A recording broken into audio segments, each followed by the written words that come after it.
Hello students, आज हम पढ़ेंगे क्लास 7th की मैथ की एक्सरसाइज 1.6 जो है integer.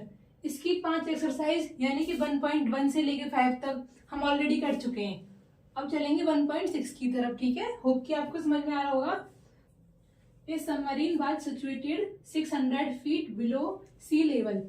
If it ascends 250 feet, what is its new position.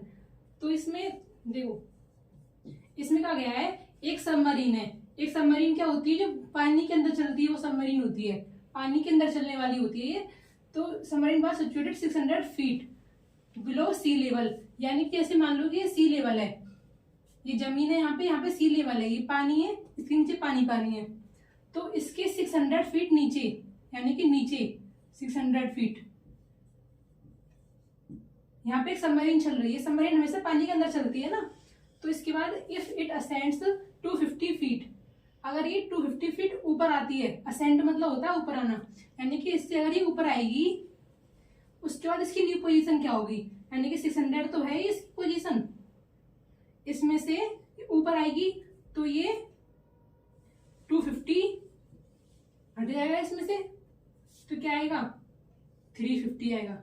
ये माइनस क्यों हुआ है? क्योंकि ये नीचे थी, ऊपर आ गई। अब सी लेवल के अकॉर्डिंग देखें तो इसके अकॉर्डिंग तो ये 350 बचेगी ना। ठीक है, क्योंकि यहाँ से ऊपर आई है, यहाँ पे आ चुकी है अब ये, इसके अकॉर्डिंग तो ये ऊपर आ गई। अब तो 350 बची 600 में से, है ना। इस पे चलते हैं। अब इसमें सम ऑफ टू इंटीजर्स इज -250, यानी कि मान लो कि, और if one integer is 120 find the other, यानी कि एक इंटीजर दे रखा है, यहाँ लिखना है आपको वन इंटीजर, या फिर ये नहीं लिखना first integer, first integer equal to, ये दे रखा है 120, है ना। फाइंड द अदर, तो सेकंड इंटीजर हमको फाइंड करना है। तो सेकंड इंटीजर हम लेट कर लेंगे, क्या सेकंड इंटीजर लेट कर लेंगे हम x, माना कि वो x है, यहाँ लिख दो लेट का मतलब माना, हमने मान लिया x है। उसके बाद the sum of two integer, यानी कि इनका सम दे रखा है, यानी कि 120 प्लस x, इनका सम कितना दे रखा है -250, इनका सम दे रखा है। तो x की वैल्यू निकालनी है, सेकेंड तो निकालना है, इंटीजर ही निकालना है, यानी कि x की वैल्यू निकालनी है। तो निकाल लो x इक्वल टू -250, ये इधर आके माइनस का हो जाएगा -120। ठीक है, इसमें से इसे घटाएंगे, मतलब ये माइनस किए तो प्लस के हो जाएंगे, और सिंबल आएगा माइनस का।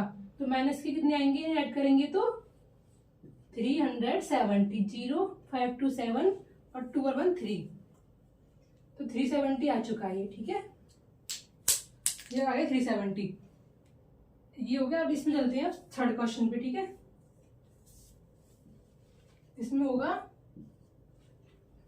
देखो, Anil deposit 5000 in his bank account on one day, यानी कि अनिल 5000 रुपए डिपोजिट करता है बैंक में, और and withdraw 2400 on the second day, और अगले दिन क्या करता है वो, विदड्रॉ मतलब होता है निकाल लेना, विदड्रॉ कर लेता है वो कितने 2400।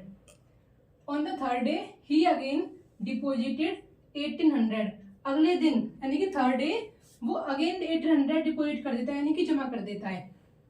What was his balance the end of third day, उसके बाद इसका बैलेंस कितना हो जाएगा। देखो, अनिल डिपोजिट 5000, यानी कि उसके 5000 उसने डिपोजिट किए, यानी कि जमा किए हैं। उसके बाद one and withdraw 2400 on the second day, यानी कि निकाल लिए उसने, विदड्रॉ मतलब होता है निकाल लेना, तो 2400 इसमें से क्या हो जाएंगे, माइनस हो जाएंगे। उसके बाद on the third day he again deposit, उसके बाद 1800 दोबारा से उसने डिपोजिट कर दिए, तो उसका बैलेंस बढ़ जाएगा, डिपोजिट करेंगे जमा कर देगा 1800, तो और प्लस हो गया 1800। ठीक है, आप इसे लैंग्वेज वाइज भी लिख सकते हो, वन डे ही डिपोजिट करके ऐसे बना के लिख लेना, मैंने डायरेक्ट कर दिया है मैंने, है ना। तो इसे ये प्लस का और ये प्लस का है, इन दोनों को ऐड कर दो तो कितना आएगा 6800 आएगा -2400। उसके बाद इनको अगर हम सब्ट्रैक्ट करेंगे तो कितना बचेगा 0 0 8 में से 4 गया 4, 6 में से 2 गया तो 4, ठीक है। तो 44,400 इसका आंसर आ गया। समझ में आया ना। ध्यान रखना, आपको डिपॉजिट का मतलब होता है जमा करना और विथड्रॉ का मतलब होता है निकालना।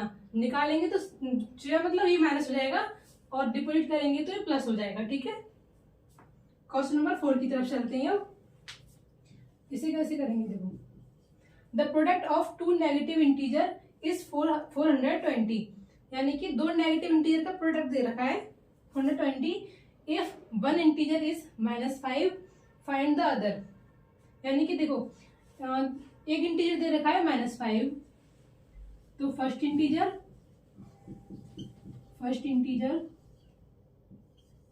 दे रखा है -5, find the other.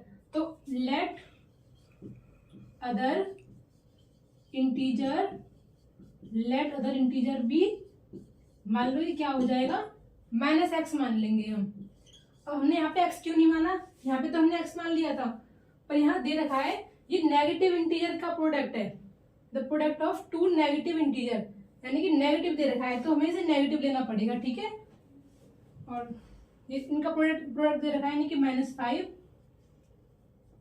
Then product of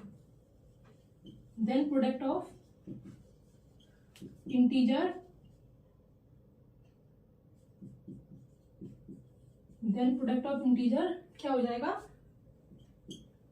देखो पहला तो -5 मल्टीप्लाई इसका इसमें मल्टीप्लाई हो जाएगा यानी कि माइनस के x, ठीक है। तो क्या आएगा, माइनस माइनस तो ये प्लस के हो जाएंगे और ये 5x आ जाएगा। मैं लिखती हूँ जिस पे इसका बचा है 5x, ठीक है। यानी कि 5x की वैल्यू दे रखी है क्या, अकॉर्डिंग टू क्वेश्चन देखें तो 420 क्या है इसकी वैल्यू दे रखी है। तो निकाल लो x का मान क्या आ जाएगा, x का मान क्या आएगा 80,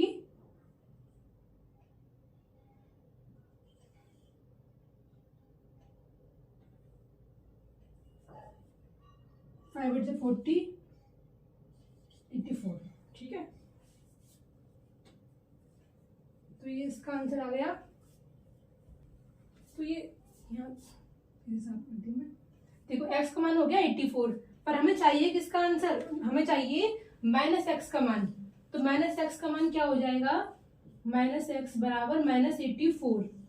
तो -84 इसका आंसर होगा, ठीक है। थोड़ा करेक्ट कर लेना उसे, 84 ही x का मान आया है, हमें निकालना है -x का, तो -x का -84 आएगा, ठीक है। और आप इसे चेक भी कर सकते हो, -84 का मल्टीप्लाई -5 में करोगे तो 420 आएगा। ऐसे आप इसे चेक भी कर सकते हो। तो इसका ये सेकंड जो इसका इंटीजर होगा -84 होगा, ठीक है। तो चलते हैं फिर, अब मिलते हैं आपसे सेकंड क्लास में, यानी कि एक्सरसाइज 2.1 के साथ, ठीक है। जब तक के लिए बाय स्टूडेंट्स।